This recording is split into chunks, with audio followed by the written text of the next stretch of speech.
You hop in your car, you turn the key, and that long, slow, hesitant crank before the engine finally catches. We've all been there. It's got to be one of the most frustrating car problems, right? Well, in this explainer, we're going to figure it out, step by step. So, the big question, why is your car hesitating to start? It turns out there are a few very common culprits. We're going to break them all down with a really simple diagnostic path that you can follow yourself, starting with the absolute easiest checks first. Just think of this as your own personal diagnostic checklist. We're going to start with the simple stuff, the things that don't require any tools, and then we'll work our way up from there.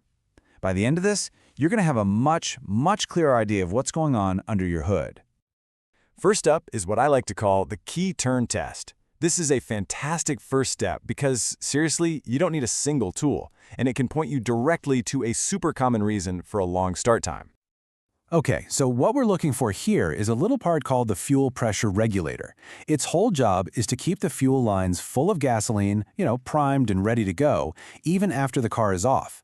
But when it starts to fail, that fuel drains all the way back to the tank. So every time you go to start the car, the fuel pump has to work extra hard to push it all the way back up to the engine. And that is the hesitation you're feeling.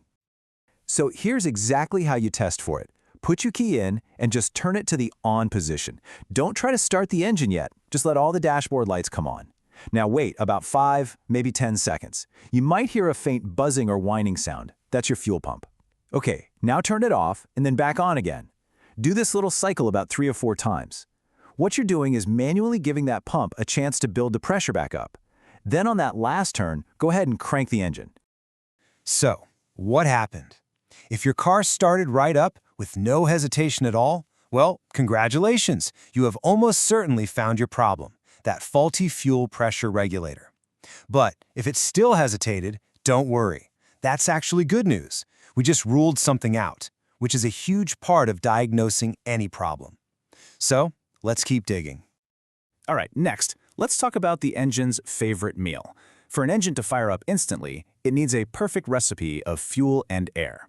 If that mixture is even a little bit off, you're going to have problems. So our next checks are all about how those two ingredients are delivered. Let's start with the fuel filter. The coffee filter analogy is absolutely perfect. Its job is to catch all the little bits of dirt and rust in your gasoline, but over time, it gets clogged up with gunk. And if it gets too clogged, it's like trying to drink a thick milkshake through a tiny straw. Not enough fuel can get through, and that can cause a delay. And it's pretty much the same story for the other half of the recipe, the air filter. It's there to keep dust and bugs and leaves out of your engine, but if it gets totally caked with dirt, it's basically choking your engine, starving it of the clean air it needs for a quick, powerful start. Now, this brings us to a really key piece of technology, the mass airflow sensor, or MAF sensor for short.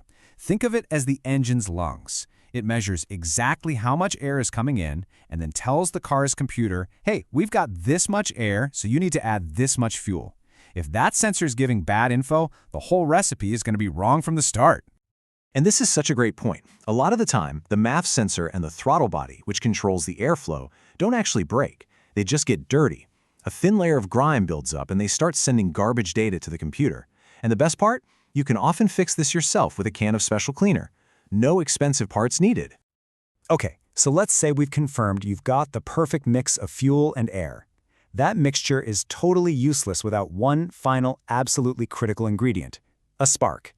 So now we've got to look at the ignition system. Yep, this is the moment of truth.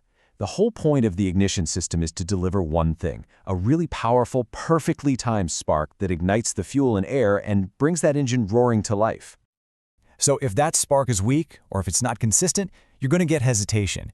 And the usual suspects are just parts that wear out over time. Spark plugs get old and corroded, the spark plug wires that carry the electricity can start to break down, and the ignition coils that create that high voltage zap can start to fail. Heck, even the ignition switch you turn with your key can be the problem. So let's just take one step back from the spark itself and look at the power behind everything. I mean, none of this can happen, the fuel pump, the computer, the spark, without a strong and stable electrical system to run it all. This chart organizes it so well because each one of these electrical parts has its own unique telltale sign. If you hear a rapid clicking sound like click, click, click, click, click, or your headlights look really dim, you should suspect the battery first. But if you hear a single loud clunk or a horrible grinding noise, that's pointing right at the starter motor. And here's a big one. If the car starts up okay, but then dies almost immediately, that's a classic sign of a bad alternator that isn't recharging the battery. So we've covered a ton of ground here, a lot of things you can check yourself. But it is just as important to know when to put the tools down and call a professional. So, what are the big red flags? Well, if our key turn test didn't help and checking the filters didn't solve it, it's probably time to get some help. Any kind of loud grinding noise is a serious stop what you're doing warning sign. If a jump start gets the car running but it dies the second you take the cables off, you've got a bigger issue. And of course, the most obvious one, if that check engine light is glowing on your dash, your car is literally telling you to get it checked out. Look, a good mechanic has sophisticated diagnostic tools that can see way deeper into your car's systems than we can. They can properly test the entire fuel pump, not just the regulator, or find a faulty sensor that's throwing everything off. There is absolutely no shame in letting an expert take over when things get complicated. And you know, this right here is probably the most important takeaway from all of this. Almost everything we've talked about, clogged filters, worn out spark plugs, it's all preventable. Proactive, regular maintenance is hands down the best way to make sure your car starts right up every single time. It really makes you think, doesn't it? That annoying hesitation you're dealing with right now could very well be caused by a small, cheap part that was just forgotten for too long. A few minutes of prevention every now and then can truly save you a world of frustration down the road.